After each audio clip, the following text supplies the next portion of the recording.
মক্কা বিজয়ের পর নবী আলাইহিস সালাম বিভিন্ন জায়গায় সাহাবীদেরকে পাঠাইছেন অভিযানে। তো এক যুদ্ধে এক সাহাবীকে সেনাপতি বানায় নবী পাঠাইছেন।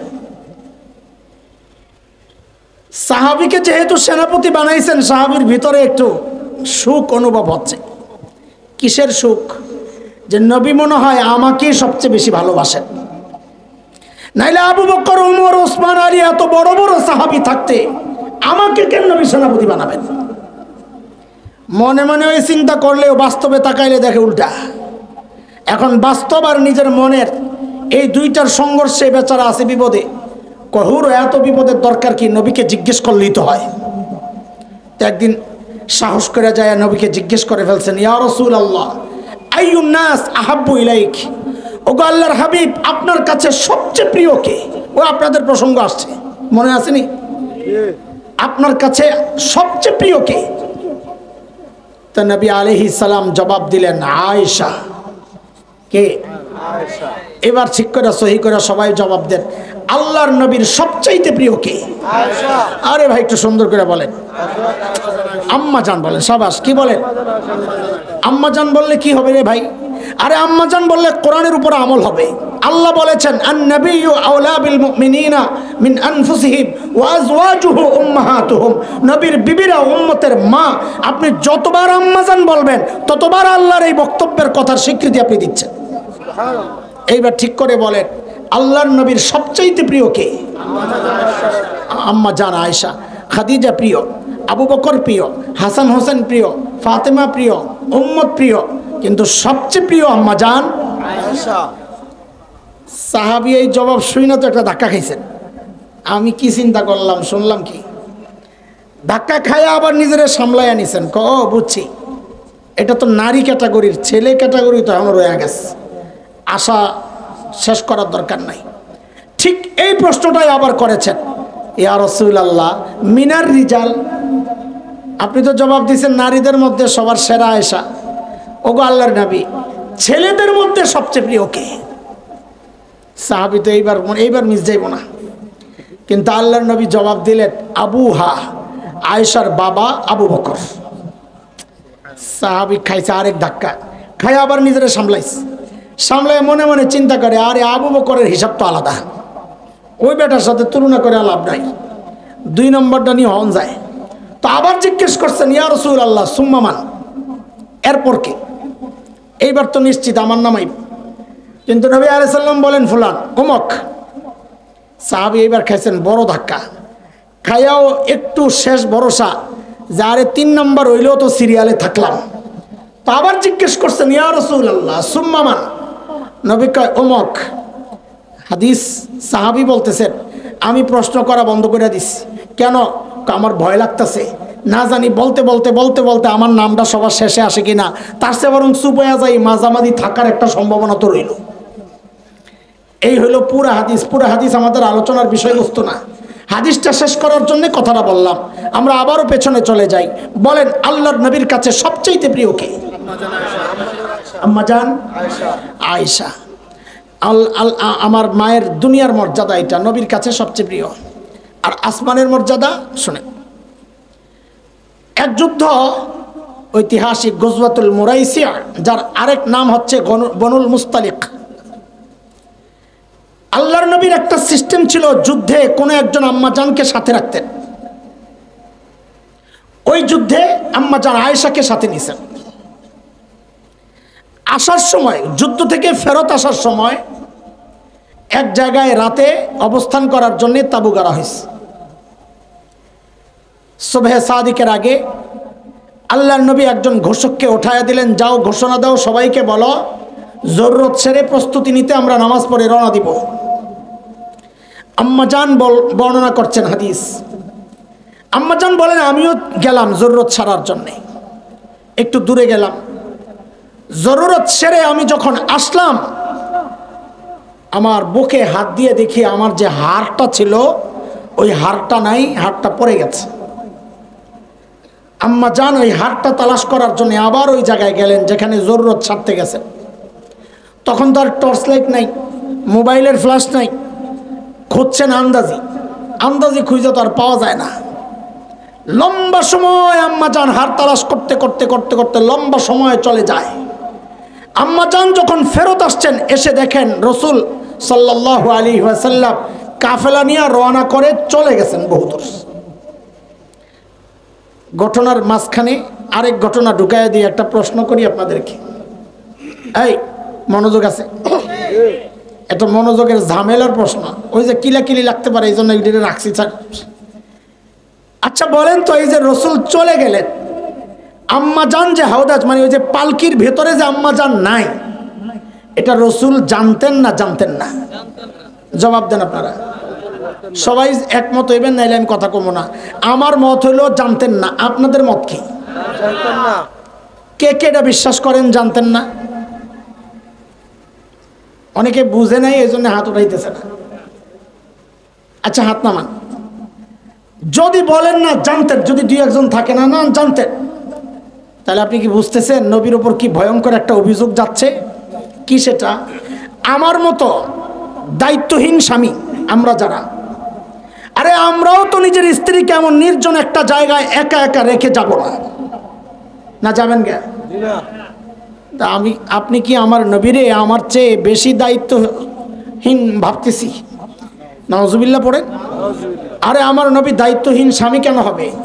বরং আমার নবীর যেই পরিচয় আছে ওই জায়গায় আমার নবীর চেয়ে শ্রেষ্ঠ কেউ ছিল না। যদি নানা ক্যাটাগরি বের করেন, আমার নবীর চেয়ে শ্রেষ্ঠ নানা দুনিয়ায় কেউ ছিল না। যদি বাবা বের করেন, আমার নবীর চেয়ে শ্রেষ্ঠ বাবা দুনিয়ায় কেউ ছিল না। যদি শ্বশুর বের করেন, আমার নবীর চেয়ে শ্রেষ্ঠ শ্বশুর কেউ ছিল না। যদি ইমাম বের করেন, আমার নবীর চেয়ে শ্রেষ্ঠ ইমাম কেউ ছিল না। যদি সেনাপতি বের করেন, আমার নবীর চেয়ে শ্রেষ্ঠ সেনাপতি কেউ ছিল না। যদি রাষ্ট্রনায়ক বের করেন, আমার নবীর চেয়ে শ্রেষ্ঠ রাষ্ট্রনায়ক কেউ ছিল না। কাজে বোঝা গেল আমার নবীর চেয়ে শ্রেষ্ঠ দায়িত্বশীল স্বামী আর কেউ হতে পারে না। আমাদের মতো দায়িত্বহীন স্বামীরাই তো বউরে রেখা যাব না। তো নবী জেনে শুনে স্ত্রীকে এইভাবে রেখে গেছেন, এই কথা কি হয়? বলেন হয়? আবার জিজ্ঞেস করি হয়? তার মানে নবী জোরে কোন, এবার কোন জোরে চিল্লায়, নবী জানতেন না। তো এটা নিয়ে এত গন্ডগোল কেন যে নবী গায়েব জানতেন? নবী এই তো হাজী সাহেবের মুখ বালা না, তো এত গন্ডগোল কেন আপনাকে? এগুলা বুঝেন না? নবী যদি গায়েব জানতেন তো এটাও তো জানতেন আম্মাজান পালকির ভেতরে নাই। কি বোঝা গেল? নবী কি জানতেন না? গায়েব শুধু জানেন কে? আল্লাহ। একটু জোরে বলেন না। সূরা আরাফ 188 আয়াত 188 9 নম্বর পারা। যদি হাফিজি কোরআন খোলেন তো 14 নম্বর পৃষ্ঠার প্রথম লাইন প্রথম আয়াত। আল্লাহ বলেন, قل لا أملك لنفسي نفعا ولا ضرا إلا ما شاء الله ولو كنت أعلم الغيب لاستكثرت من الخير وما مسني السوء। নবী বলেন, আমি যদি গায়েব জানতাম তা আমি আর এত বিপদে পড়ি না, সব ভালো কিছু আমি অর্জন করতাম। তার মানে বুঝা গেল নবী গায়েব জানেন না। একমাত্র জাননেওয়ালা কে? চিৎকার করে বলেন না, আরো জোরে বলেন, শুধু গায়েব জানেন কে? আল্লাহ। নবী তো চলে গেছেন। এখন পালকিতে যে নাই আম্মাজান, এটা যারা পালকি বহন করছেন তারা টের পান নাই। তো আম্মাজান নিজেই বলেন পান নাই কেন? বলে আমি ছিলাম গড়নে হালকা। আম্মাজান নিজে বলেন, আমি ছিলাম গড়নে হালকা, এই জন্য যারা পালকি ওঠায়া ওটের উপর রাখছে তারা টের পায় নাই। আম্মাজান যখন জায়গায় ফেরত আসছেন, আম্মাজান যখন দেখলেন সবাই চলে গেছে, আম্মাজান জায়গা ছাড়েন নাই। এটাও একটা নিয়ম, দল থেকে বিচ্ছিন্ন হয়ে গেলে যেখান থেকে বিচ্ছিন্ন হয়েছেন ওই জায়গা ছাড়বেন না, ওখানেই দাঁড়িয়ে থাকবেন। কেন? আপনি যদি খুঁজতে থাকেন তো যারা আপনার হারাইছে তারাও এসে খুঁজবে। আপনি গেছেন আরেক জায়গায়, এ আয়সা দেখে আপনি এনে নাই, আবার এ গেছে আরেক জায়গায়, আপনি আছেন এই জায়গায়। এই জন্য নিয়ম হলো যেখান থেকে বিচ্ছিন্ন ওখানেই দাঁড়িয়ে থাকো, কারণ সর্বপ্রথম খোঁজার জন্য এখানেই আসবে। আম্মাজান ওখানেই বসছেন, সফরের ক্লান্তি, আম্মাজান ঘুমায়া পড়ছেন। নবী আলাইহিস সালামের আরেকটা নিয়ম ছিল, যুদ্ধ থেকে বা যে কোনো সফর থেকে যখন বের হইতেন সফরে, সবার শেষে একজনকে রেখে আসতেন। কেন? সবাই যাওয়ার পর দেখতেন কিছু রয়ে গেল কিনা। নবীর এই সুন্নতের উপর এই যুগে আমল করা বেশি জরুরি। কেন জানেন? অধিকাংশ সফরে দেখি এই অবস্থা। যাওয়ার পর কয় হুজুর কাম একটা হয়েছে। কি হয়েছে? কয় চার্জারটা ফালাই আইছি। কি ফালাই আইছি? এখন শুধু চার্জার ফালাই আস। নবীর এই সুন্নতের উপর আমল হইলে আর চার্জার ফালাই যাওয়া লাগবে না। আরে বুঝে আসছে না কথা? চলে। ওই সাহাবী আয়েশা আম্মাজানকে দেখে শুধু এতটুকুই বলেছেন, ইন্না লিল্লাহি ওয়া ইন্না ইলাইহি রাজিউন। আর কোনো কথা বলেন, আম্মাজানও বলেছেন, আর কোনো কথা বলেন নাই। ওই সাহাবী নিজের বাহনকে বসাইলেন, আম্মাজান বাহনে উঠলেন। সাহাবী বাহনকে ধরে ধরে নিজে পায়ে হেঁটে নবী আলাইহিস সালামের কাফেলার সাথে যখন মিলিত হয়েছেন, সূর্য একটু উপরে উঠে গেছে মদিনার আগে। এদিক দিয়ে সকাল হওয়ার পর, আলো আধারি দূর হওয়ার পর, যখন সবাই টের পেল যে পালকির মধ্যে আম্মাজান নাই, তখন মুনাফিকরা খবর ছড়াইয়া দিছে বাজারে। কি?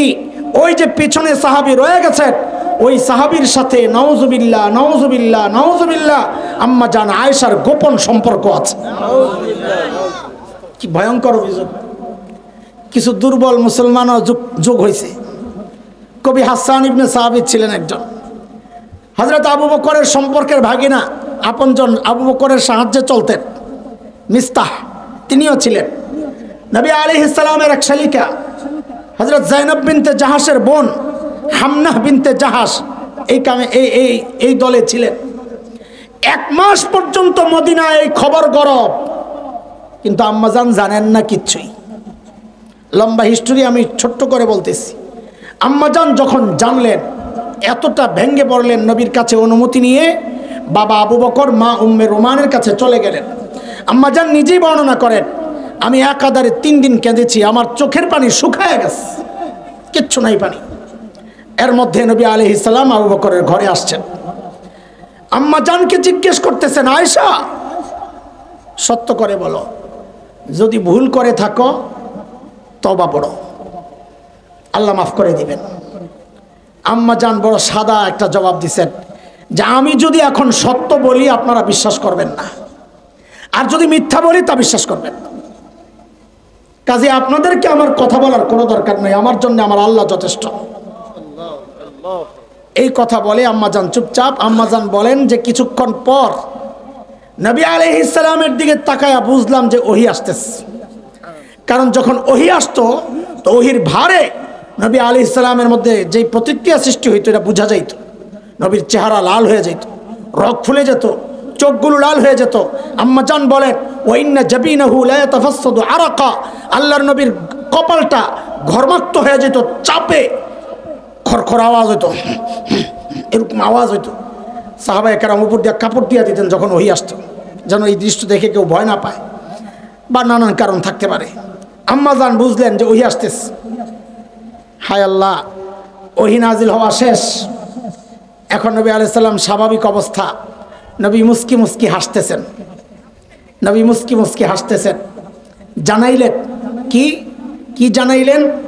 যে আম্মাজান আয়েশার পবিত্রতায় আল্লাহ তাআলা 1টা না, 2টা না, 3টা না, 4টা না, 5টা না, সূরা নূর পড়ে দেখেন আল্লাহ তাআলা আম্মাজানের পবিত্রতায় 10টা আয়াত নাযিল করেছেন। সুবহানাল্লাহ। কয়টা? 10টা। আল্লাহু আকবার বলেন। এর মধ্যে একটা আয়াত তো বড় কঠিন। আল্লাহ তাআলা সাহাবীদেরকে রীতিমতো শাসাইতেছেন। আরে কোন সাহাবী যাদের ব্যাপারে জান্নাতের গ্যারান্টি দিয়েছেন তাদেরকে আল্লাহ শাসাইতেছেন। কি বইলা? কোরআন পড়েন। আল্লাহ বলতেছেন, ফালাউলা ইয সামি'তুমুহু কুলতুম মা ইয়াকুনু লানা আন নাতাকাল্লামা বিহাযা সুবহানাক হাযা বুহতানুন আযীম।